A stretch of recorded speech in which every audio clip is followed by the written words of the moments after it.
भगवान श्री कृष्ण कहते हैं, अहंकार करने पर इंसान की प्रतिष्ठा, वंश, वैभव तीनों ही समाप्त हो जाते हैं। हरे कृष्णा, राधे राधे। सभी भक्तों को सादर प्रणाम। भक्तों, आप नियमित प्रातः 5 बजे हमारे चैनल पर पुरुषोत्तम मास महात्म्य की कथाएं श्रवण करते हैं। साथ ही प्रातः 5:30 बजे शिव महापुराण की कथाएं भी श्रवण करते हैं। साथ ही सभी वारों की कथाएं, तिथि ज्ञान इत्यादि की जानकारी भी भक्तों आपको हमारे चैनल के माध्यम से उपलब्ध कराई जाती है। यदि अभी तक आपने चैनल को सब्सक्राइब नहीं किया है तो अवश्य ही कर ले। साथ ही बेल आइकन भी प्रेस कर ले, जिससे आने वाले हर नए वीडियो का नोटिफिकेशन आपको तुरंत ही मिल सके। पुरुषोत्तम मास महात्म्य के कल के अध्याय में आपने अध्याय 8 की कथा का रसपान किया था। भक्तों, आज के इस अध्याय में अध्याय 9 की कथा का रसपान करेंगे। तो चलिए भक्तों, वीडियो शुरू करते हैं।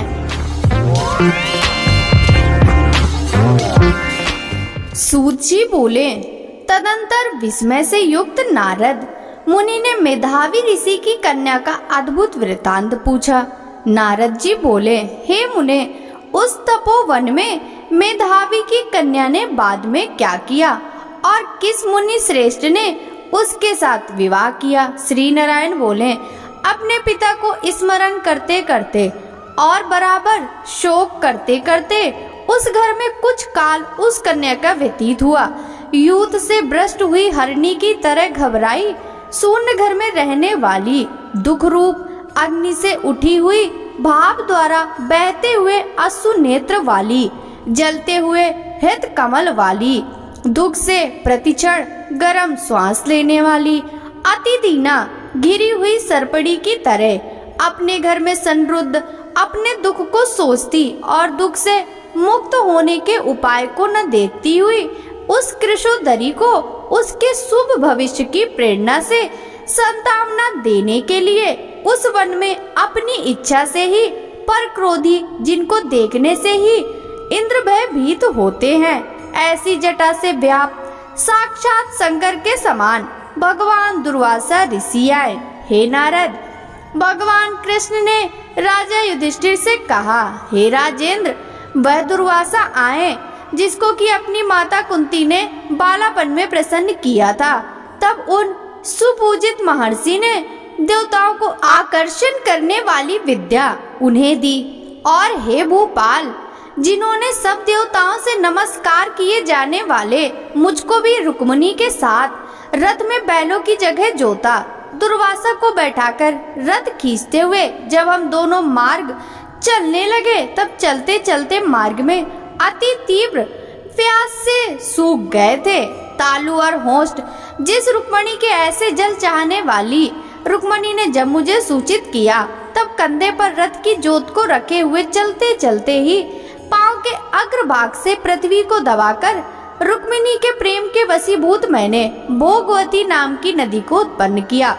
तब वह भोगवती ऊपर से बहने लगी। अनंतर उसी के जल से, हे महाराज, रुक्मिणी की प्यास को मैंने बुझाया। इस प्रकार रुक्मिणी की प्यास का बुझना देख उस जड़ अग्नि की तरह दुर्वासा क्रोध से जलने लगे और प्रलय की अग्नि के समान उठकर दुर्वासा ने साप दिया। बोले, बड़ा आश्चर्य है हे श्री कृष्ण, रुक्मिणी तुमको सदा अत्यंत प्रिय है, अतः स्त्री के प्रेम से युक्त तुमने मेरी अवज्ञा कर अपना महत्व दिखलाते हुए इस प्रकार से उसे पानी पिलाया, अतः तुम दोनों का वियोग हो। इस प्रकार उन्होंने साप दिया था।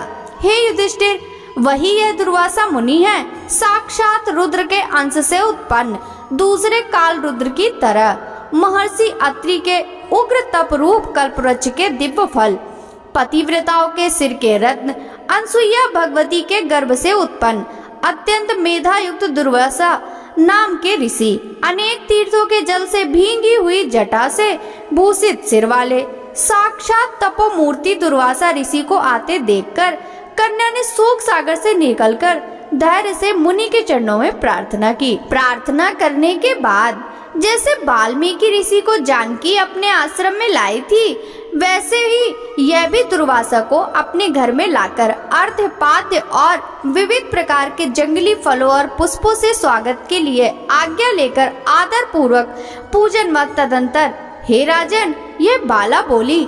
कन्या बोली, हे महाभाग, हे अत्रि कुल के सूर्य, आपको प्रणाम है।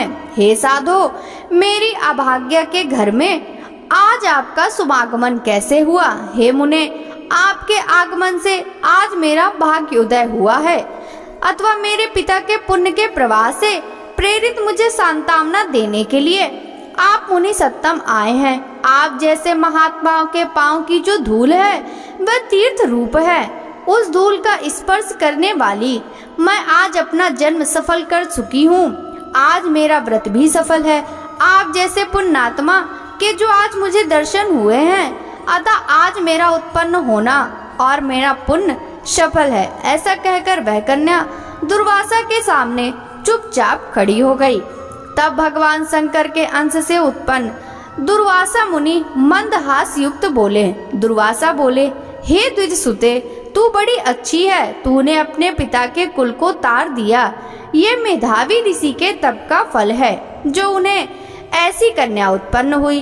तेरे धर्म में तत्परता जान कैलाश से मैं यहाँ आया हूँ और तेरे घर आकर तेरे द्वारा मेरा पूजन हुआ। हे वरारोहो, मैं शीघ्र ही बद्रिकाश्रम में मुनीश्वर सनातन नारायण देव के दर्शन के लिए जाऊंगा, जो प्राणियों के हित के लिए अत्यंत उग्र तप कर रहे हैं। कन्या बोली, हे ऋषि, आपके दर्शन से ही मेरा शोक समुद्र सूख गया। अब इसके बाद मेरा भविष्य उज्जवल है, क्योंकि आपने मुझे सांत्वना दी है। हे मुने, मेरे उस प्रादुर्भाव बड़ी ज्वाला युक्त दुख रूप अग्नि को क्या आप नहीं जानते? हे दया सिंधु, हे शंकर, उस दुखाग्नि को शांत कीजिए। मेरे विचार से हर्ष का कारण मुझे कोई भी दिखलाई नहीं देता।